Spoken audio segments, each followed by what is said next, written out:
Hey everyone, and welcome to Almost Cancelled. I'm Peter, that is Connor, and we are going to talk about Black Mirror Season 4, Episode 2. It's called Archangel. So, full spoilers for the episode. So, we're on Episode 2.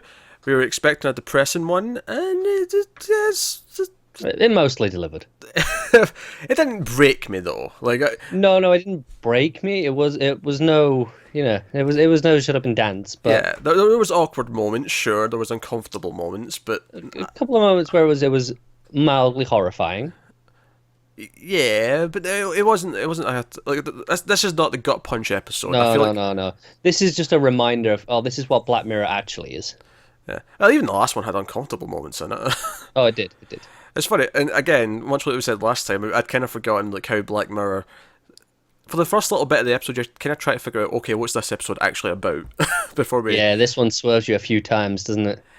Well, it's funny because I think so. The plot of this episode is that a concerned mother, after we see the birth of the child, she's scared for a little bit that the baby might not be okay because she's not crying, but then you hear her crying, so it's fine.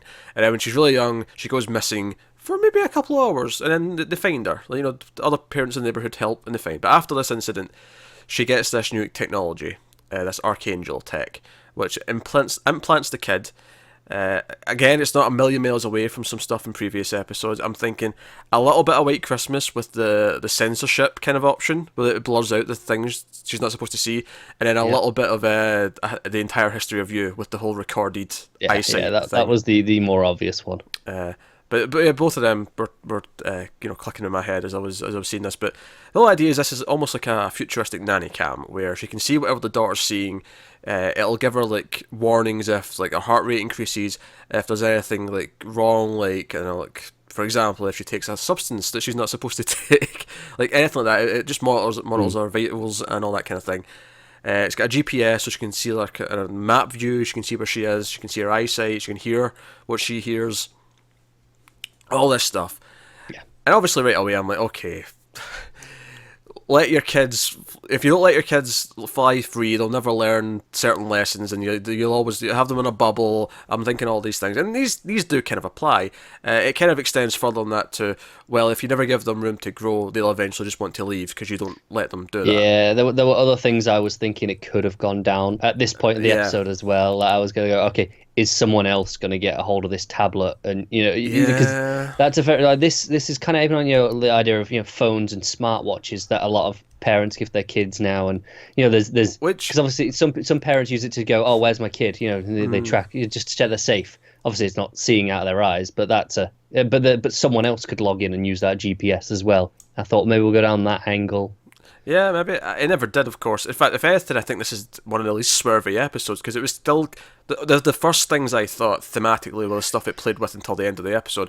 Yeah. And I think what did swerve me a little bit, though, is it progressed further and quicker than I was expecting, because I think once you had this tablet that controls everything, I was expecting the realisation that, oh, I've kind of messed her up by putting this in her. I was expecting that to be towards the end of the episode.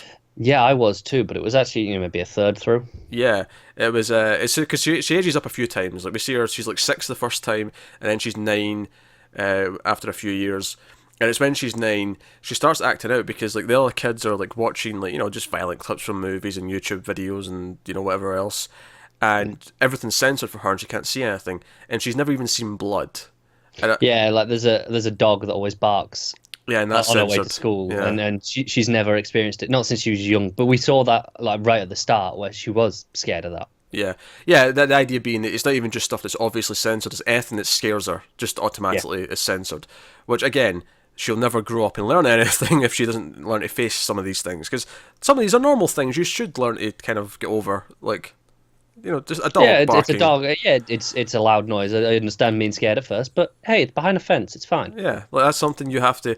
It makes sense that by 9 she's still scared of it because she's never had a chance to. She's never seen it. Yeah, essentially. To really take it in and understand what's happening. So you get all those things, but it's right around 10. She starts stabbing herself with a pencil. She just wants to see the blood, and. And obviously you get the implications that the other kids don't even want to do it in front of her because they know that she's a narc, just because for the fact that she's like a spy the whole time. They call her a snitch, and she's like, no, I don't snitch. And it's clearly the mother's just going, hey, that kid's doing that. Yeah, They call her like a tech head or something like that at one point. Yeah. And the mother actually takes her to the doctor, thinking, "Oh, it's a self-harm," and she's like, "Is she autistic?" And he's like, "No, I don't think so. Like, I think this is just, it's just this Curiosity, essentially. Yeah, that's all it is." And she realizes she's done it to her, and she turns everything off. She puts the tablet away, and she lets her walk to school, and she's sitting there, and she does actually kind of rush over and like look at the GPS to see where she thinks she is, and she's like, "Okay, I'm too worried. I have to like," because another thing you could say is like, the funny thing is I think most parents wouldn't necessarily opt into the whole thing if they have to like go to like a lab and get it injected and all that. But I feel like if it was just something that was natural, where a parent could turn this on at any time, if it was just suddenly an option all the time, they would obsess over it and they would be more worried. Absolutely. And I mean, even just to pair back, like the GPS on like a smartwatch or a phone, there are apps going, yeah, where's my kid? But I mean, I'm just saying that even as an adult, like your parents still kind of. So it's not that far fetched to think, oh, like if this technology was available, that it would be abused, and the parent wouldn't be able to like hold back. They'd have to look all the time, even though they know they shouldn't. They'd have to keep looking. So like I say, yeah, like even like up until your teens, like parents are constantly asking, "Oh, why are you not here at this time? And when are you going to be home? I need to know exactly when you're going to be home." And so on. It's funny because obviously you have the grandfather early on in the story, who's basically like, "Hey, you know, when you were a kid, I let you run around. Yeah, look, you're fine now." And she's like, "Yeah, well, I broke my arm." It's like, "Yeah, so you're fine now." Yeah. No, And it's right, but even to that extent, like, you know, I grew up where it was like, yeah, go out, go play. But even then, it's like, oh, just, yeah, okay, where are you? Like, be home by this time, almost, at least. Yeah, and it's changed a lot. Like, I remember having a fair amount of freedom, and I think obviously a big lesson here is, you know, let kids make their own mistakes to an extent. Like, they have to kind of fall and get back up, you know. Sure, yeah. To use some Batman, Batman Batman's analogies. always applicable. Why do we fall, Master Bruce? So we can learn to pick ourselves up. That's the moral of the story, or part of it anyway. So this all makes sense, but then and obviously there's some fun bits after this where she goes into school and she's got it turned off, and the kid, you know, Trick, that she's kind of friendly with in a weird way, like he just whips out his laptop and he's like, "Okay, this is porn," and like I'm like, "What did you see? He's showing her porn? Like, calm down here, sunshine." Like, I get here's everything. Like I get shown her maybe a bit of the violent movie because like that's what she's been kind of curious about, but you know, she's just watching all this stuff, and you know, at one point he's describing Saw, like he's like, "Oh yeah," and he cuts off his foot with the saw. Yeah, and I'm like, yeah, like she's still too young for this, but and it's like, okay, and then you get another montage because the first time it's the swing where she like gets to 9 years old, and this time it's like walking past the dog. Back and it's forth. a really nice edit, I think. Yeah, and she's getting older, of course, and then she's like 15. Now, I didn't know she was 15, and I want to mention that here because the next chunk of the episode where she's got her friends and Trick's got a van, and like, "Oh, we're going to go to the lake tonight. Do you want to like come and hang out?" and all this plot. So this all progresses, and the mum's got a date as well. We find out she's like having like a weird affair with this other. I mean, maybe he's not with his girlfriend anymore, but at least when she was 9, when the daughter was 9, yeah, he was in a relationship. But she has this date, and she's coming up, and she realizes that Sarah lied to her, that she's not where she said she was, and she starts getting a little bit worried, and she's phoning around all other parents. Like, and this is still at a normal level of parent. You know, it's like, hang on, you're not where I said. Okay, well, I better see where you are. Yeah, this is still fine. But then she gets home, and she's like, "I've got that tablet in the attic. I can go and check." Mm-hmm. And she's not looked at it for years. That's what it implies. About it, I'm glad when she pulled it out of the box that she went for the charger as well. I was going to call so much bullshit if she just turned it on and it was fine. Yeah, definitely. But she did realise that it can still turn on while it's charging, which is something that another TV show recently did not do. Screw that show for getting it so wrong. Yeah, I mean, it's a decent show, but that was awful. Yeah, the fact that they thought, we have to wait till it's fully charged before we can even look at anything on it. No, that's not how it works. But and she looks, and of course she gets a glimpse of Trick and her having sex. And really, and it's funny. Trick even points it out afterwards that she talks like she's in a porno. Like she's saying all the dirty lines and all that, and he's like, you don't have to actually say all that stuff if you don't want to. You don't have to say it for me. Like, yeah. But you get the idea that she only knows all that stuff because he showed her porn.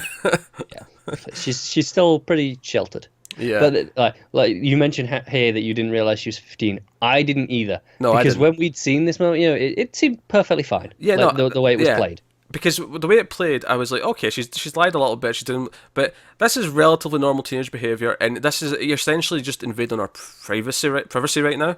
That's essentially what's happening here. And I was on the daughter's side. Now, admittedly, I'm still not in the mother's side even after this, in the large sense, because she's still invading her privacy. But at least I was kind of really on the daughter's side here You because understood it a little bit more. yeah. But I was like, no, like, I mean, yeah, okay, maybe she's a little bit young for this, but she's doing stuff that teenagers do. She's making her mistakes. If this is something she's going to regret, she'll regret it and she'll learn. It's not like no one's ever had sex at 15 before, is it? Well, it's not, but like, it's later on though when the mother then sees her taking cocaine as well. So okay, right, she's starting to get into harder things here, right? Yeah. Okay, I get why she's upset. But when she goes and confronts the boyfriend at the store and shows him the footage, like, I'll send this to police, and she says she's only 15. I'm like, wait a minute, what age is he? And then I went, oh wait, okay, this is maybe a bit. That's it. I'm like, he can't be that much older because they were in school together, and they were pretty familiar at school. Yeah, but I think it gets kind of sketchy when he's maybe like senior and he's like hitting 18. That's what I'm going. I'm like, how? Yeah. Like, he's definitely older because he's driving, he's got a job. Yeah. So I always knew he was older, but I thought, okay, a year or two maybe. But I did not realise she was 15. No, I didn't either. Because before, I was kind of more on her side, saying, like, she's going to make her mistakes, it's fine. When I found out she was 15, I'm like, okay, I don't... I thought she was like 17, 18, and he was like a year older or something. Yeah, I thought they were like a year apart. I did not think it was as big of a difference. So, admittedly, she's still invading her privacy, but at least I'm like, okay, he should be because if he's that much older, he should be making that choice and saying, no, hey... This is wrong. Yeah. In a couple of years, maybe, when it's not, as creepy, but or just downright illegal. Or downright illegal, of course, yes. But yeah, so you kind of get it, and it makes sense. And she's like, oh yeah, so I'll show this to the police and all that, and just tells them you don't answer the phone, you don't talk to her, you don't do anything, and he proceeds to blank her and not respond to things, and she's getting upset. I will say this is one of the few moments in the episode where I kind of went, really? And I didn't really buy the reaction. This was the daughter Sarah, when she's just trying to contact him. She like, in the same way the mother over obsesses, she jumps to conclusions really quickly. She tries phoning him, he doesn't answer. She texts him, and then immediately he's like, why are you ignoring me? And they're like, what the hell's going on here? I'm like, well, if he didn't answer his phone, he might not get a text instantly. That minute later, he's busy. He's got a job. Well, to be fair, I didn't necessarily take this as. I mean, maybe if you pay attention to the times in the phone, it's actually much closer. I took that there was time passing on this. Well, I mean, see, I thought that at first, but then when you see him look at the phone, you see the text come through one after the other. Okay, I still thought it was like, maybe it's over the same shift, admittedly, but I got the sense there was time passing. But I mean, it's a fair complaint. If it isn't, it's a fair complaint, I suppose. But yeah. I mean, maybe it's just mother like daughter. Exactly. But I didn't. There is one thing I do have a problem with in this episode, actually, though. Go on. But I should point out, this is directed by Jodie Foster. I didn't mention that at the start. That's worth mentioning. No, we didn't, did we? No, that is worth mentioning. But so this all boils down, and she eventually, we've been seeing her getting these smoothies, because way back at the start of the episode when she goes to get the tech put in, there's like, she's like, oh, your iron's a bit low, you might want to think of just supplement tablets, just give her them if she's not into various things, if she's fussy. And she's been making these smoothies all up. We see her, at all ages. Her mum keeps making her these smoothies. And at one point, we see the mum's getting an alert on the tablet, but we don't see what it is. And we're like, okay, what's going on? And she goes to a pharmacy. And I'm like, she's at the pharmacy? Because I thought like the daughter was already there. Like I thought that's why she drove to the pharmacy. Yeah, I did at first as well. Yeah. Like, well, she's like, I thought it was like a stress alert or something. And she's like, okay, I'm going to go and confront her now. Yeah. But instead, she goes to school the next day. Seems fine. And then she gets sick. And I went, oh, maybe she's pregnant. But I still hadn't quite clocked what the mother had done. Same. Because we saw her put the pill in the thing, but we also knew she was giving her supplements in her thing the whole time. So I didn't necessarily think twice about it. And then it's this, I thought, is this morning sickness sort of thing? Yeah. But then it turns out, no, it's sickness because the emergency pill that her mum went and got, because obviously the alert must have read she's pregnant. Like the device picked that up. Yeah. The change in her body. And her mother snuck this in, but it made her sick, and this obviously gives her the idea to go home and raid the place, find the pill. She's like, oh shit, I know what's happened. And then she finds the tablet, and she sees all the different foods she's seen. And this is where the episode kind of stumbles a little bit for me. Okay. Just a little bit. Because where I thought this was going is, okay, she's going to leave. I thought it was a little bit strange she wasn't going to smash the tablet first. But then I thought, oh, maybe it'll be a nice moment when the mum comes home and she'll see what happened today, and she'll see all the footage of her finding everything, and maybe that's like a fun moment. But then she'll be able to find her, so that doesn't make a whole lot of sense.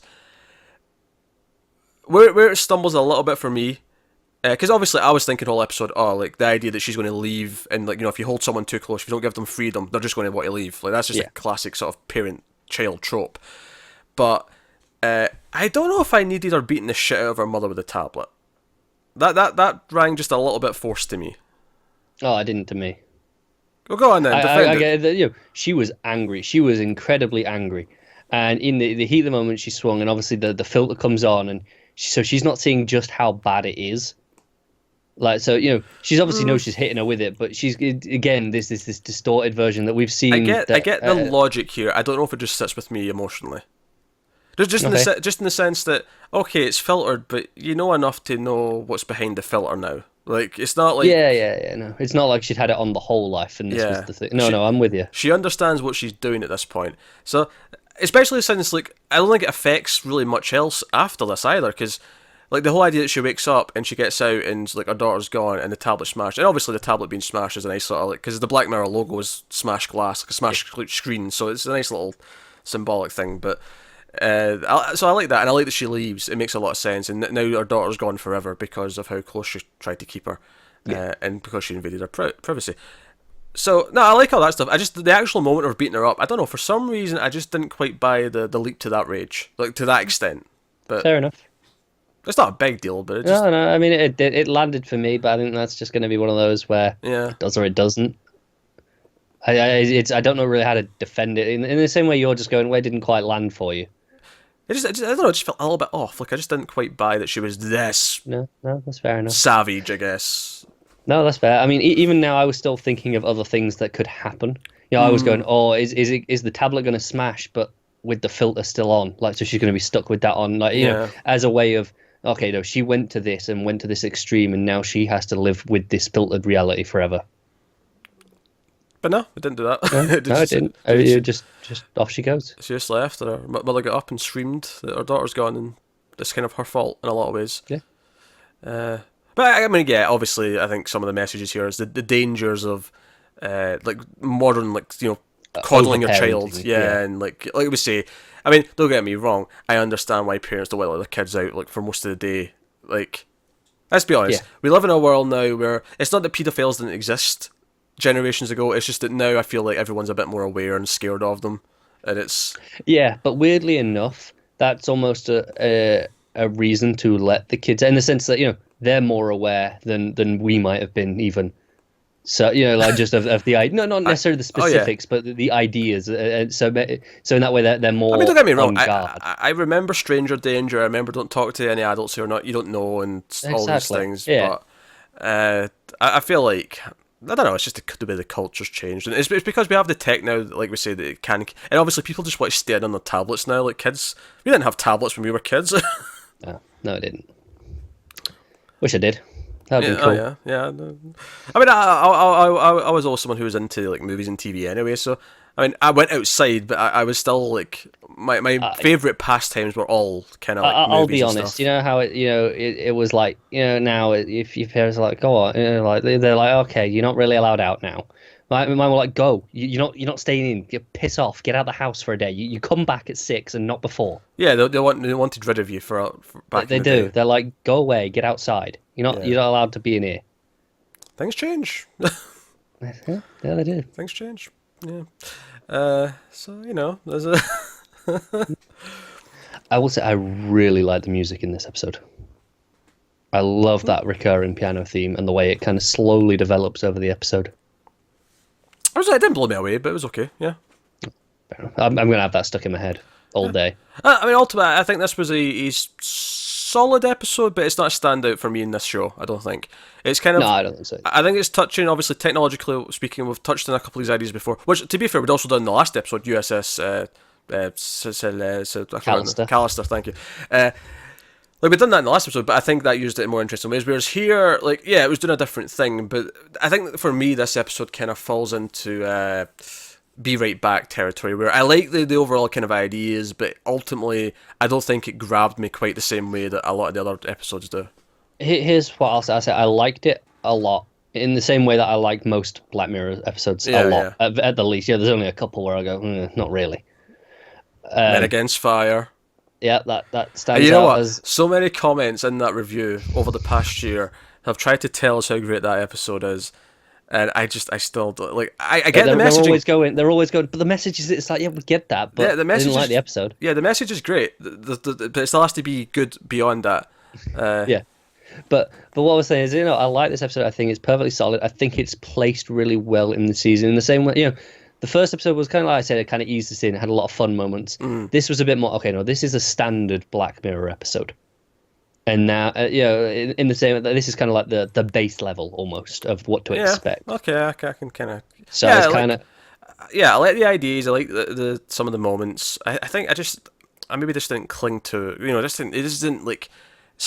Because a lot of episodes I'll be like, oh, that's what this is about, and I'll get like, whereas this one I felt like I kind of got it quite early. No, that's fair. I think my biggest criticism overall is that I think maybe there's some wasted potential in the sense of other ideas that it could have explored with. Yeah, no one gets the tablet. No one gets the tablet. Like the moment where the grandfather's having the heart attack, and she's seeing it but not having any idea what's going on.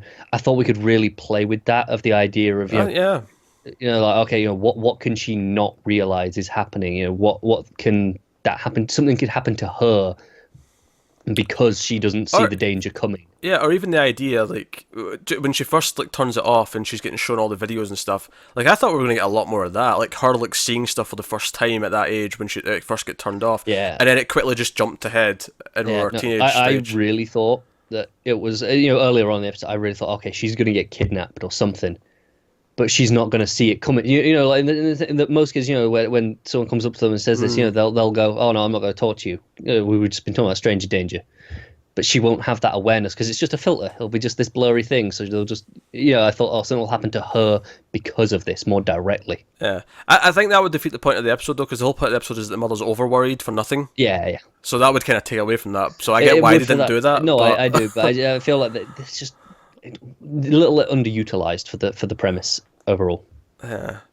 I feel like there's maybe more ideas you could have done. Like, what if she passed the tablet on to someone? Like, what if we jumped again? She was old and she was getting married, and like she the mother was like getting old, and she maybe the husband or something like, here, you can keep an eye on her for me now. Yeah, when they told her to chuck it out, I thought, oh, she will chuck it out, but but someone would find it. Yeah, and they thought that's maybe where it will go. Yeah, but she just threw it in the cupboard and then the attic. So okay. See, I think I never even considered these things were possible because the opening scene was clearly setting up what the theme of the episode was her being worried about her kid. It was, yeah. So I was pretty sure that the whole thing was going to revolve around that, no matter where it went. And this is the thing, like, I get that and I like that, and it's a solid episode, but I think maybe there was more potential in some of these other ideas. No, I think that's fair. So yeah, it is a decent Black Mirror episode, but I don't think it's one we're going to be screaming about. I think it's an average middle of the pack Black Mirror episode, which is still solid, good episode of TV. But not stand out for this show. So you're just hoping episode 3 blows us away, because just might. Because I can't be blown away, goddammit. But the funny thing is I mean, if this ends up being the weakest episode of the season, then we're doing pretty well. Yeah, I mean, this is absolutely not a bad episode. Yeah. It's like I say, better than Men Against Fire. Easily. I'll say that. I would watch this on repeat another 12 times right now before I had to even consider watching Men Against Fire. I really didn't like that episode. No, I didn't like that episode. I think we just pissed off a whole new crowd of people. Probably. I didn't like that episode at all. I thought it was easily the weakest of last season. But here we are.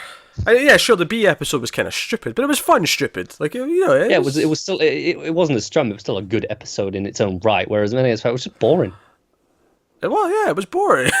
I don't want to be bored by Black Mirror. I want to be entertained as well as horrified and amazed. I feel like horrified is more often than entertained. It's more often, but every so often. I associate that feeling dread of my balls clenching together in fear with Black Mirror. That's what I. And then feeling them just fall abruptly when like they surprise me with what's actually going on, and it's even worse. Do you know what? I can feel that feeling now just thinking about some of the episodes that have done it. Oh, I was going to say, I thought you were going to say, just thinking about my balls dropping really quickly. No, no. Oh, well, this went to some weird place at the end, didn't it? Oh dear. Right, so enough about your ginger balls. That is Absolutely. episode 2 or Black Mirror season 4.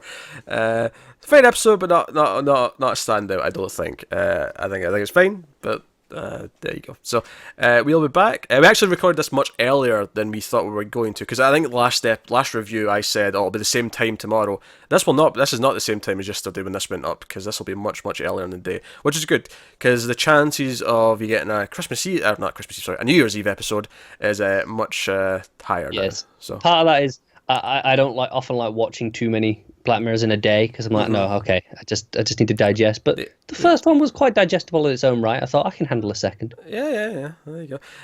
So there'll be definitely an episode on New Year's Eve, and now the small chance we wouldn't. Now the sort of like reasonable chance of getting one on New Year's Eve is now shifted to New Year's Day. So instead of definitely not getting one on New Year's Day, you might get one now, but I'm not promising it. Yeah, no promises, but you're definitely getting a New Year's Eve, so Yeah, you're all so, good. yeah. Okay, so there you go. So that's Archangel. So let us know what you thought of this one in the comments below. Like, subscribe, all that stuff. Get us on the Twitters at mailed_fudge for channel updates. If you want to support the channel and support the show and everything we do here, head over to patreon.com/mailfuzztv. There'll be a link to that in the description, as well as other useful links. But otherwise, that is us. So thank you once again for watching or listening. We always appreciate it. Keep watching TV, guys. Have you got any vanilla?